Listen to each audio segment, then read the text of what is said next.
Buongiorno e benvenuti a questa edizione del nostro telegiornale. Vediamo subito i titoli. La rissa e gli spari, il panico, 3 giovani morti e 2 feriti in una sparatoria in piazza a Monreale. I testimoni raccontano, volavano proiettili. Un gioco finito male, 2 ragazzini cadono dal tetto di un casolare abbandonato a Mazzara del Vallo nel Trapanese. Morto un 15enne e la madre che vive in Germania. Aspettatemi per il funerale. Accerchiata e picchiata con calci e pugni in faccia da un gruppo di ragazzine ad Avola nel Siracusano.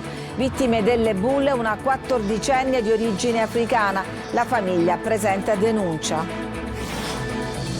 Domenica all'aperto a Catania con le iniziative del Lungomare Festa, ancora una volta isola pedonale. A Siracusa volontari di Plastic Free a caccia di rifiuti nelle spiagge. Si scrive Dante, si legge Vulcano. L'Osservatorio Etneo dell'INGV ha pubblicato l'archivio delle eruzioni dell'Etna per 2500 anni, un database alla portata di tutti con un clic. Calcio Serie B, Palermo all'assalto del 6° posto del Catanzaro, poi Giampalo contro Iemmello, gol assicurati al Ceravolo. Serie C, 5° posto in palio al Viviani tra Potenza e Catania, diretta TV in chiaro su Telecolor a partire dalle 19. Sfide e verità per Messina e Trapani.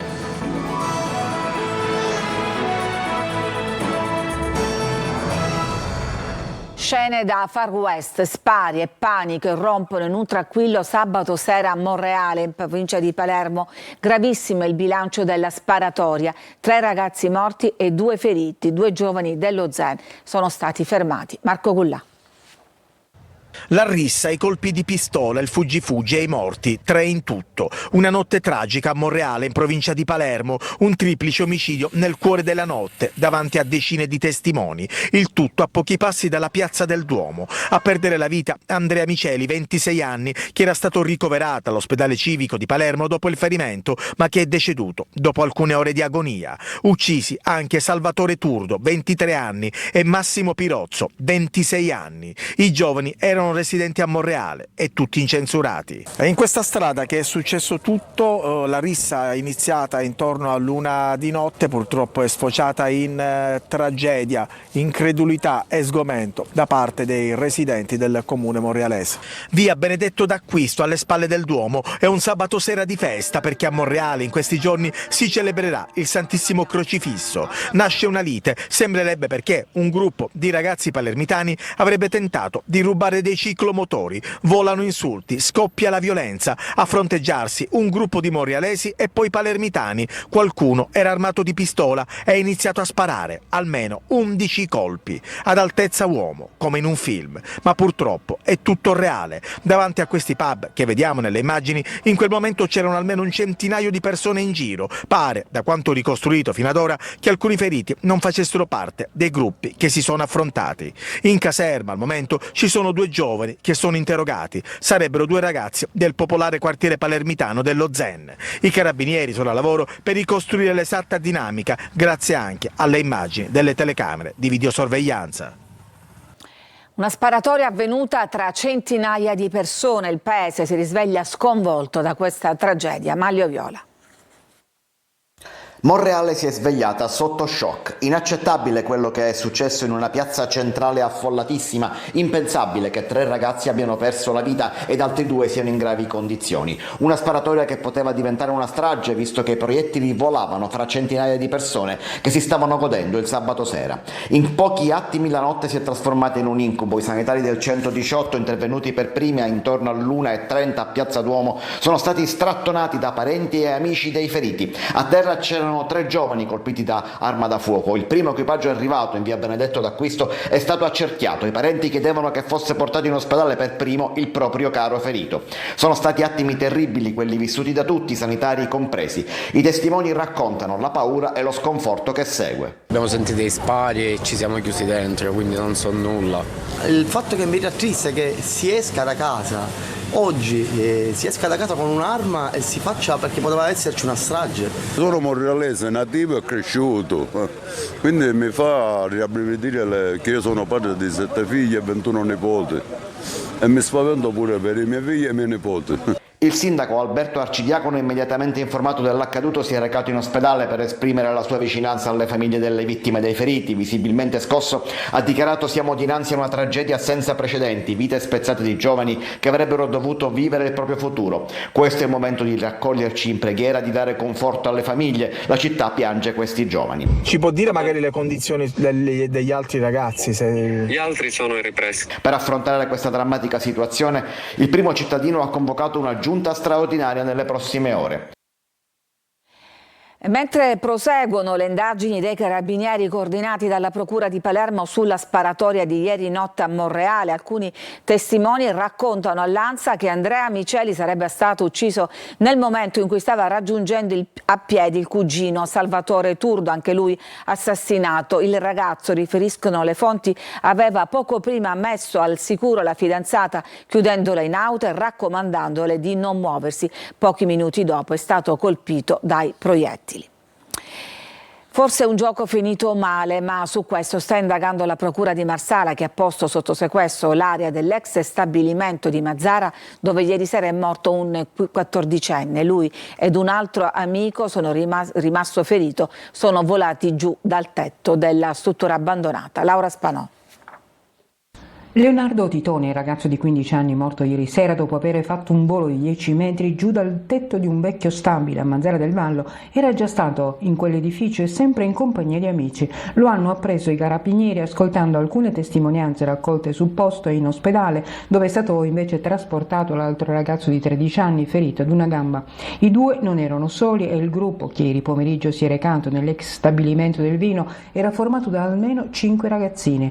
Da una prima ricostruzione i ragazzi sono entrati all'interno dello stabile nonostante vi fossero apposti segnali di divieto, con l'intenzione di esplorare l'edificio, e poi sono saliti su una parte del tetto che però ha ceduto sotto il loro peso. Si tratta di una copertura con lastre di cemento amianto. Titone ha sbattuto la testa del morto sul colpo, mentre l'amico si è procurato una ferita scomposta alla gamba. La Procura di Marsala ha sequestrato l'ex stabilimento vinicolo. Gli investigatori che indagano dovranno accertare dinamica ed eventuali responsabilità. Sul posto sono giunti anche i tecnici del comune di Mazara. La struttura, abbandonata da anni e un tempo utilizzata come caserma dei vigili del fuoco, era inibita con divieti d'accesso e recinzioni. La procura ha anche disposto l'autopsia sul corpo di Leonardo prima di consegnarlo alla famiglia. Il 13enne invece, dopo un primo ricovero alla Belaiello, viste le condizioni, è stato trasferito al Di Cristina di Palermo. Cordoglio e vicinanza alle famiglie è stato espresso dal sindaco Salvatore Quinci, presente sul luogo a seguire le operazioni di recupero dei due ragazzini. E la mamma di Leonardo, Tania Weckman, scrive sui social: non so come farò a sopravvivere a tutto questo. Leo era mio figlio, il mio bambino. La signora vive in Germania insieme ad un'altra figlia, Noemi, mentre Leonardo era rimasto in Sicilia con il padre. La signora chiede di ritardare i funerali per permetterle di parteciparvi. Vogliamo tenergli la mano un'ultima volta, voglio dirgli ti amo Leo. Noemi, la sorella, vuole consegnargli una lettera da portare con sé. La scorsa notte ad Avola, nel siracusano, un gruppo di bulle, 2 ragazzine, ha aggredito una 14enne di origini africane. Tutti a filmare senza chiamare i soccorsi. Francesco Aloi. Un sabato sera di violenza, l'ennesimo che coinvolge giovanissimi. Qui siamo ad Avola, nel siracusano. Diverse ragazze, tutte contro una 14enne, italiana ma di origini africane, probabilmente una coetanea. Prima le parole, gli insulti, poi la violenza fisica. Questo video virale sui social è soltanto uno dei tanti filmati registrati mentre l'aggressione avanzava, tutti con i cellulari in mano. Nessuno però ha chiamato il 112. Soltanto nella tarda mattinata, poco dopo le 12, la ragazza si è recata in commissariato con i genitori per sporgere denuncia. Non sarà difficile per i poliziotti dare un nome ai tanti volti che si vedono nel video, partendo da chi ha partecipato attivamente all'aggressione. Continueremo a fare rete con le scuole, le parrocchie, le associazioni, le forze dell'ordine e soprattutto con le famiglie, scrive la sindaca Cannata, per costruire insieme un futuro di rispetto, dignità e inclusione. A Catania oggi ritorna il Lungomare Fest, zona pedonale e animazione lungo il litorale. Ci siamo stati con Eva Spampinato.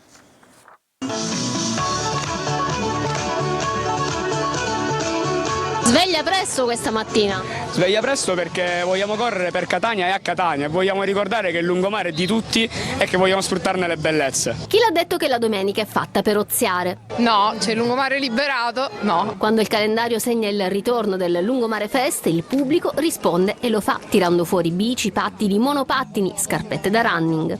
Si parte? Facciamo una passeggiata così. Sole, temperature in risalita, musica, libertà. È un mix di danzaterapia e musicoterapia, quindi i benefici a livello psichico e ormonale sono incredibili. Farlo all'aria aperta in una giornata così, diciamo a 2 passi dal mare, diventa un toccasana, sì. Gli ingredienti ci sono tutti per trascorrere una domenica all'aria aperta, approfittando della pedonalizzazione del litorale di Ognina. Qua tutti corrono, vanno in bici, prendono un mezzo a 2 ruote, voi invece? No, noi tranquilli, seduti, corrono per noi i bimbi. Tra biciclette che sfrecciano, ragazzi che rincorrono un pallone da calcio o si sfidano a canestro e corridori instancabili, lo scenario è quello di una festa dello sport e delle famiglie, con il mare che fa da sfondo. Il lungomare liberato è veramente uno spettacolo, lo dovrebbero fare sempre e continuamente. Tante le attività collaterali tra musica country e balli swing. C'è anche un campetto da calcio che ricorda l'appuntamento con la corsa di solidarietà. In questa Domenica di Sole c'è invece chi si impegna per l'ambiente. Ancora Loi. La loro buona volontà, un esempio per tutti. È domenica mattina, chi non lavora ne approfitta per riposare un po' o fare una gita fuori porta. E poi c'è chi coglie l'occasione per un gesto d'amore verso l'ambiente. Vivo qui, quindi se tutti nel mondo facessero un po' questo, dove viviamo, aiutassimo un po' a pulire, a far stare un po' tutti meglio, sarebbe sicuramente una cosa utile. Però insomma facciamo quel che possiamo con la quantità di gente che siamo e quindi meglio così. L'area del parcheggio Talete a Ortigia, Siracusa, è tra i 17 siti attenzionati da Plastic Free nel weekend dedicato all'ecologia. Muniti di guanti e sacchi si va a caccia di rifiuti. Principalmente plastica, pezzi di pneumatici, cassette di plastica, principalmente materiale plastico o vetro. Non sono mai troppi i grazie rivolti ai volontari, un esercito fatto da donne e uomini, ragazze e ragazzi, che arriva lì dove il pubblico non va. Siamo davvero entusiasti. Potremmo benissimo passare le nostre domeniche in famiglia, divertirci, però anche questo momento diciamo che è un momento importante per la società, per la città dove viviamo. Per avere un mondo più pulito basta poco, non abbandonare rifiuti in giro e soprattutto avere giusto un po' di amore per l'ambiente. Torniamo alla cronaca, incidente stradale nella notte ad Cireale lungo Corso Savoia, in provincia di Catania. L'impatto fra 2 vetture ha provocato l'incendio di uno dei mezzi. 6 giovani a bordo dei veicoli sono riusciti a fuggire ma hanno riportato lievi ferite. Morde in volto la moglie, cerca di cavarle gli occhi dopo che la donna il giorno prima l'aveva denunciato perché era stata picchiata selvaggiamente con un grosso tubo di plastica. Le aggressioni avvenivano davanti ai figli di 3 e 8 anni nella loro casa di San Giovanni Galermo a Catania. L'uomo originario di Napoli è stato denunciato per maltrattamenti. Ci fermiamo, c'è adesso una pausa, torniamo dopo con altre notizie.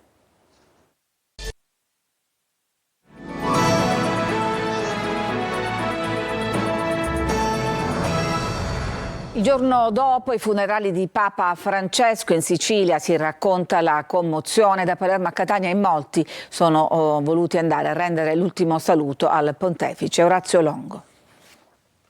Non dimenticateci, dopo i funerali di Papa Francesco rimane l'appello lanciato da Brancaccio a Palermo con i volontari del Centro Padre Nostro di Don Pino Puglisi e gli abitanti del quartiere insieme a rivivere la visita del pontefice avvenuta a maggio di 7 anni fa. Da Catania invece il presidente regionale della comunità di Sant'Egidio, Emiliano Abramo, riporta la devozione dei carcerati e dice: ho visto molte immaginette del pontefice. E poi tanti giovani con l'emozione di aver accarezzato simbolicamente il volto di Francesco. 181 tra ragazzi, educatori e famiglie Partiti da Caltagirone più di 500 tra scout e pellegrini provenienti da Nicosia, Mazara, Siracusa e Piazza Armerina.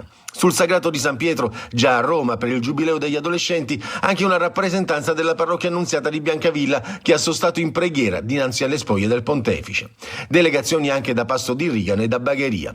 Tanti i politici, tra cui il sindaco di Lampedusa Mannino, a celebrare il primo viaggio pastorale di Papa Francesco e a confermare che il Molo Favarolo sarà dedicato a Bergoglio.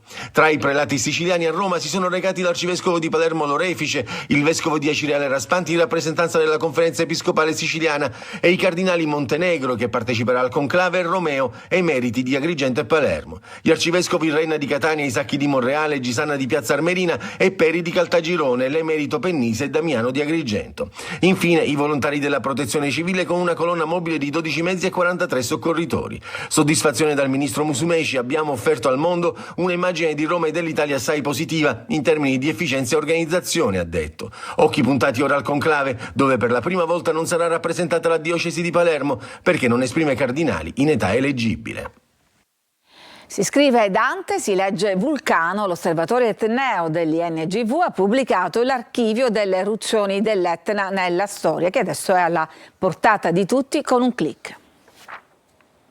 Fiammeggia con danno di molte vigneti, il monte cresce con le faville. Un vulcano che assomiglia all'immagine fantasiosa dell'inferno di Dante, con la frase a campeggiare sopra i comuni di Randazzo Bronte e Adernò. Si chiama Dante, ma non è il sommo poeta, è l'acronimo inglese di Archivio delle eruzioni dell'Etna nella storia, progetto che raccoglie in un'unica piattaforma i principali cataloghi delle eruzioni storiche del vulcano siciliano e li integra con i dati monitorati dall'osservatorio etneo.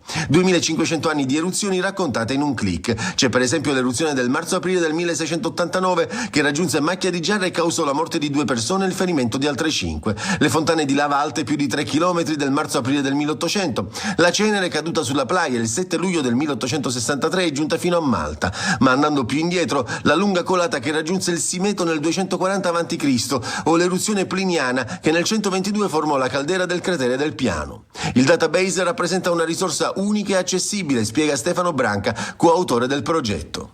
L'insieme di questi dati deriva da un lungo percorso scientifico di ricerca che è iniziato con la pubblicazione della Carta geologica dell'Etna nel 2011 e che è seguito nei decenni successivi con la datazione assoluta di tutte le eruzioni laterali avvenute in questo periodo attraverso diversi metodi di datazione, fra cui il carbonio 14, le tecniche di archeomagnetismo e di paleomagnetismo. Dante è suddiviso in 2 intervalli temporali, dal VI secolo a.C. al XVI secolo d.C. e dal XVII secolo ad oggi, ed è raggiungibile attraverso il sito ingv.it.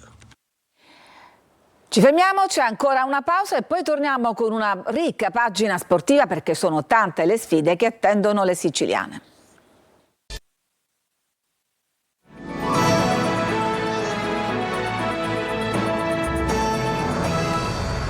Siamo al calcio, Serie B, Palermo all'assalto del 6° posto del Catanzaro. Sentiamo Marco Gullà. Ancora un bivio, ancora un crocevia fondamentale per il cammino del Palermo. Rosanero di Siena a Catanzaro oggi pomeriggio e l'esame riparatore dopo quello fallito al San Nicola contro il Bari oltre 2 settimane fa. Come una sosta per le nazionali. Il Palermo non gioca da 16 giorni e vuole tornare immediatamente a fare punti per provare ad alzarsi sul sellino in vista di questa volata finale playoff. Una pausa non programmata, certo, ma che ha permesso a Dionisi e al suo staff di lavorare su assetti e recuperi fisici con l'obiettivo di arrivare al meglio alla trasferta calabrese. Una vittoria permetterebbe al Palermo di compiere il tanto agognato salto di qualità, raggiungerebbe il Catanzaro al 6° posto e metterebbe pressione anche alla Juve Stabia, quinta, che oggi affronterà il Sud Tirol. Insomma, una partita che può davvero cambiare il corso del campionato. Sfida nella sfida, con poi Giampaolo contro il capocannoniere della Biglia e Mello e poi Brunori, che al Catanzaro non ha mai segnato. L'attaccante infatti dovrà fare i conti con un club al quale non è mai riuscito a fare gol dopo 5 tentativi tra Serie B e Serie C, e nonostante la sua verve prolifica, nessuna delle 73 reti di Brunori da quando è al Palermo è stata mai segnata ai calabresi. Sulla tre quarti tornerà Segre, in difesa Ceccaroni, Blen a centrocampo assieme a Gomez, Pierozzi e Lund sulle corsie esterne. Catanzaro che vuole invece vincere per sigillare il 6° posto e provare ad arrivare al 5º. A centrocampo un palermitano doc, Giacomo Quagliata, non ha mai indossato i colori rosanero e ha voglia di riscatto. Si inizia alle 15. In Serie C, ultimo atto della stagione regolare con il Catania che deve difendere il quinto posto. La sfida del Viviani in esclusiva su Telecolo con 4 ore di diretta a partire dalle 19. Tonino De Mano. È l'ultimo atto della stagione regolare e il Catania lo affronta in trasferta e senza tifosi, sapendo però di poter contare su 2 risultati su 3, quantomeno, per tenersi alle spalle il Potenza. La volata playoff è lanciata e gli etnei oscillano tra la quinta e l'8ª posizione, un piazzamento fondamentale per gli spareggi promozione. Piazzandosi al quinto, al sesto o al 7° posto, disputerebbero in casa il primo turno della fase a gironi dei playoff, disponendo di 2 risultati su 3, vittoria e pareggio, per il superamento del turno. In quest'ottica, collegare in contemporanea alle 20 sarà importante dare un'occhiata anche a Giuliano Benevento e Picerno Foggia.